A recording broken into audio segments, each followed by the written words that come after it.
Halo, salam saudaraku dimanapun engkau berada. Perkenalkan, nama saya Dina. Saya udah pertama kali mengenal Tuhan Yesus itu dari tahun 2011. Saya udah kenal Tuhan Yesus.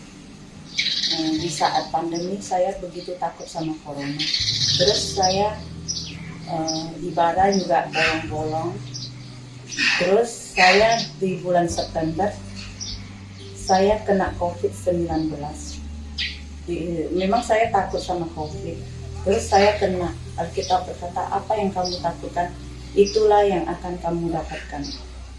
Terus saya begitu takut, saya jauh dari Tuhan. Saya keluar dari tracknya Tuhan.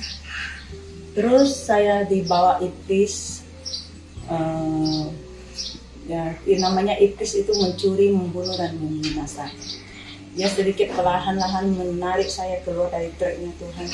Saya merasa saya hidupnya nggak ada pengharapan. Hidupnya merasa kosong. Saya begitu takut sampai saya nggak bisa tidur. Terus itu iblis menunjukkan dosa-dosa saya. Dari waktu saya kecil sampai saya besar, sampai saya saat remaja, sampai saat ini, dia menunjukkan terus kayak saya menonton di dalam film. Langsung dikeluarkan. Makin membuat saya semakin takut. Saya makin jauh sama Tuhan. Saya nggak bisa berdoa. Di saat saya berdoa, iblis datang. Di saat saya melihat khotbah, iblis datang, mengintimidasi saya. Terus saya makin takut. Saya tidak berani berdoa. Kenapa saya tidak berani berdoa? Karena saya tidak taat sama firman Tuhan. Pertama. Terus saya keluar dari tracknya Tuhan. Terus saya nggak ada ibadah setengah tahun lebih. Di saat itu saya sakit, saya terpuruk.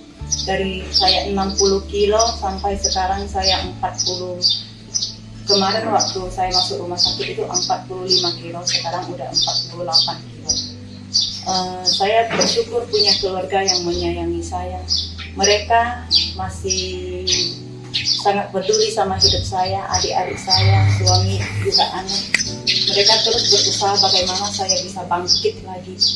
Mereka memakai berbagai cara. Di keluarga saya cuma saya yang keluarga besar saya cuma saya sendiri yang mengenal Tuhan Yesus. Terus Tuhan mungkin izinkan ini terjadi, ada maksud Tuhan. Terus saya dibawa ke rumah sakit. Saya nggak mau pertama saya tidak mau ketemu dokter, nggak mau ke rumah sakit, nggak mau berobat. Saya takut, merasa takut ini, takut itu, ketakutan yang luar biasa. Tetapi ada waktunya, mungkin memang firman Tuhan berkata segala sesuatu itu indah pada waktunya. Tuhan memproses saya setengah tahun lebih. Saya merasakan ada batu yang berat di sini, ditimpa di sini. Firman Tuhan berkata, marilah kepadaku, engkau yang letih, lesu, dan berbeban berat. Aku akan memberikan kelegaan kepadamu. Tetapi saya tidak ingat firman itu. Saya tidak mau beribadah. Saya tidak ada berhubungan dengan Tuhan. Makan juga saya makan, saya tidak berdoa. Di situ banyak iblis terus membawa saya lebih jauh lagi. Tapi saya percaya, banyak teman-teman saya berdoa buat saya. Teman-teman seiman terus berdoa buat saya. Saya pernah bermimpi ada dua komsel itu berdoa, saya di belakangnya. Mereka berdoa. Saya tidak memanggil mereka tidak memanggil saya. Saya tahu mereka berdoa. Saya bisa sampai hari ini karena kasih karunia Tuhan yang luar biasa. Saya bisa hari ini karena kasih Tuhan, karena anugerah Tuhan yang besar buat hidup saya.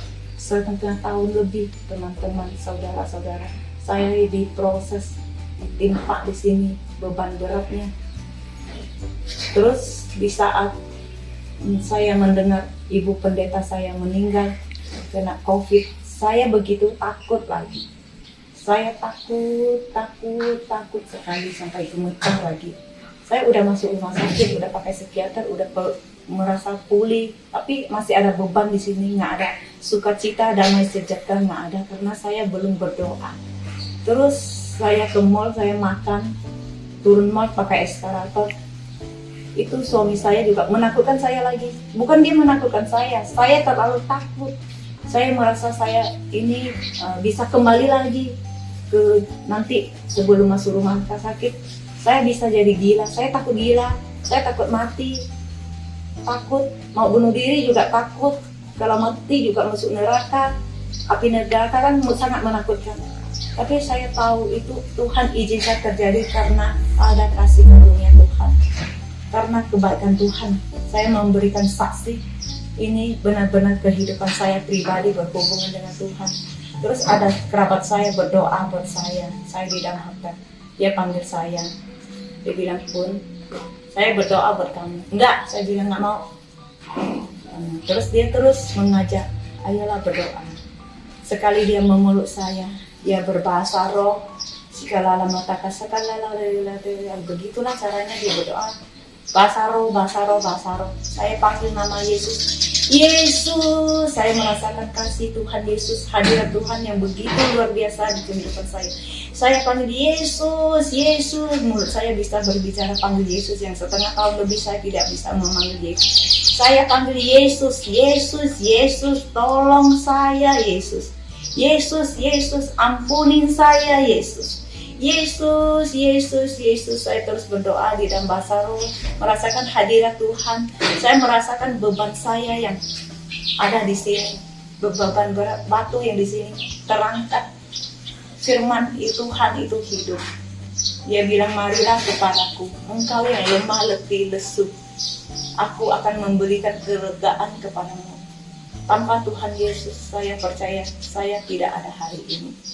Tanpa teman-teman, tanpa keluarga saya, keluarga besar, keluarga saya, suami istri yang begitu menyayangi saya percaya Tuhan menyembuhkan fisik saya melalui dokter dipakai, melalui adik-adik saya. Mereka bisa membawa saya menyembuhkan fisik saya perlahan, fisik saya disembuhkan, tetapi jiwa saya ini disembuhkan oleh Tuhan Yesus Kristus. Terus saya terus merasakan hadirat Tuhan. Lalu mulai lagi saya berdoa buat Tuhan. Ini pertemuan saya yang kedua kali bersama Tuhan Yesus. Saya merasakan sangat luar biasa. Biar siapapun yang mendengarkan kesaksian saya, ini boleh menjadi berkat bagi semua teman-teman saudara yang mendengarkan. Shalom semua, terima kasih.